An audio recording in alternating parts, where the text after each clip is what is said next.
इस एक्सरसाइज के दो पार्ट है। पहले पार्ट में सेल D2 में हम 1 से लेके 50 तक कोई भी नंबर टाइप कर सकते हैं। अगर टाइप किया गया नंबर 1 से लेके 50 तक होगा तो A5 इस सेल में वह नंबर दिखाई देगा।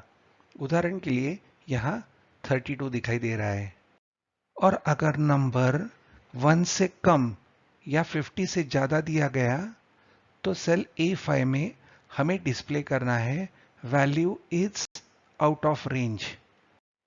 और यह हमें करना है एंड और इफ ये दोनों फंक्शंस का उपयोग करते हुए। हम यह प्रॉब्लम केवल इफ से भी सॉल्व कर सकते थे। जैसे हमने यहां दिया है is equal to if D2 is greater than 50, यानी अगर D2 50 से ज्यादा है तो हम दे देंगे value is out of range.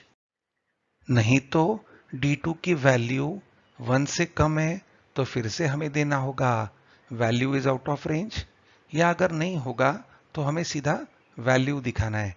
इसलिए यहां हमने एक और इफ डाल दिया जहां हम चेक करेंगे कि D2 की वैल्यू 1 से कम है तो एरर आ जाएगा value is out of range, नहीं तो D2 bracket close.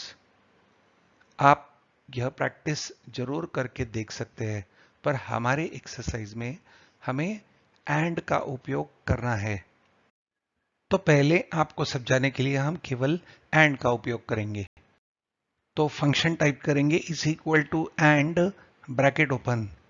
And function को लॉजिकल टेस्ट लगते हैं, यानी test comma test comma test. दिए हुए सारे लॉजिकल टेस्ट अगर ट्रू है तो पूरा का पूरा एंड ट्रू होता है। एंड में दिए हुए सारे लॉजिकल टेस्ट कॉमा कॉमा के साथ हम लॉजिकल टेस्ट दे सकते हैं, अनेक टेस्ट दे सकते हैं। एंड में सारे दिए हुए लॉजिकल टेस्ट सारे के सारे ट्रू होंगे तो ही पूरा का पूरा एंड ट्रू होता है। तो अब हमें लेना है पहला लॉजिकल टेस्ट। तो हम सिलेक्ट करेंगे cell D2 greater than is equal to 1। तो ये हो गई टेस्ट 1। अगर कोई नंबर 1 और 50 के बीच में है तो हमारी यह टेस्ट ट्रू आ जाएगी। फिर देंगे कॉमा। अब हमारी दूसरी टेस्ट है कि क्या नंबर 50 या 50 से कम है। तो फिर सेल सिलेक्ट करेंगे D2 less than equal to 50। तो ये हो गई हमारी दूसरी टेस्ट। हम एंड का उपयोग कर रहे हैं। पहली टेस्ट है कि क्या D2 एक या एक से ज्यादा है।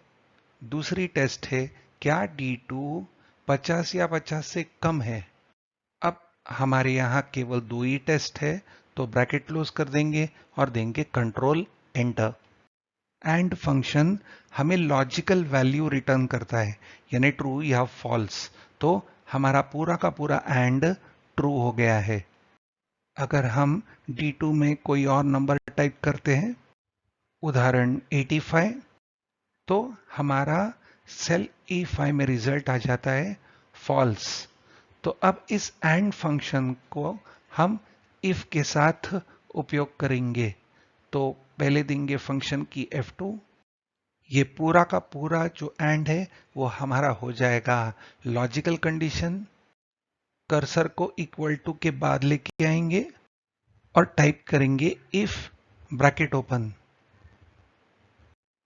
तो इफ का पहला हिस्सा होगा लॉजिकल टेस्ट जो पहले से हमने दे के रखा है एंड, फिर देंगे कॉमा। अब हमें देना है वैल्यू इफ ट्रू, यानी पूरा का पूरा एंड ट्रू होगा तो हमें सेल D2 के कंटेंट्स दिखाने हैं, इसलिए D2 पे क्लिक करेंगे। तो अगर एंड ट्रू हो जाएगा तो D2 दिखाएगा। फिर देंगे कॉमा। अब हमें वैल्यू इफ फॉल्स देनी है।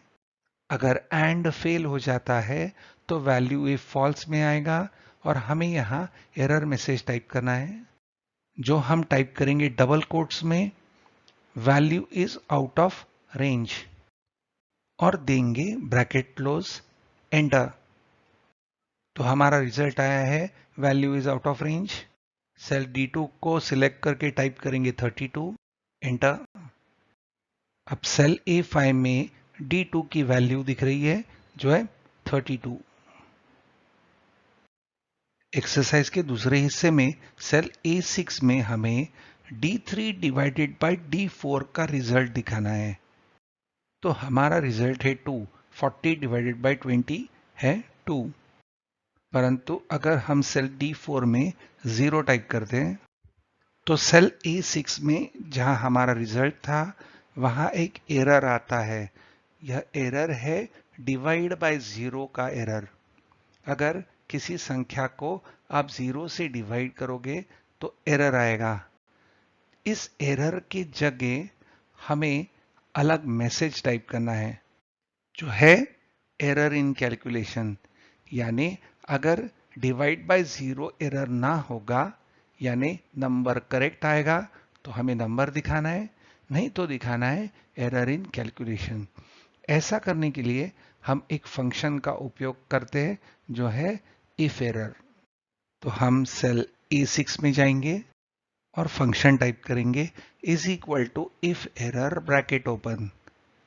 इफ एरर का पहला पैरामीटर है वैल्यू जो हमारा होगा formula D3 divided by D4, फिर देंगे कॉमा और फिर दूसरा पैरामीटर है वैल्यू इफ एरर। यानी पहले जो वैल्यू हमने दी है अगर उस वैल्यू में एरर है तो हमें मैसेज देना है एरर इन कैलकुलेशन। तो टाइप करेंगे कोट्स में एरर इन कैलकुलेशन, फिर ब्रैकेट क्लोज कर देंगे और देंगे control enter. 40 divided by 20 answer 2 आ रहा है। हम सेल D4 में 0 टाइप करेंगे और देंगे कंट्रोल एंटर। तो A6 में एरर के जगह आ रहा है एरर इन कैलकुलेशन।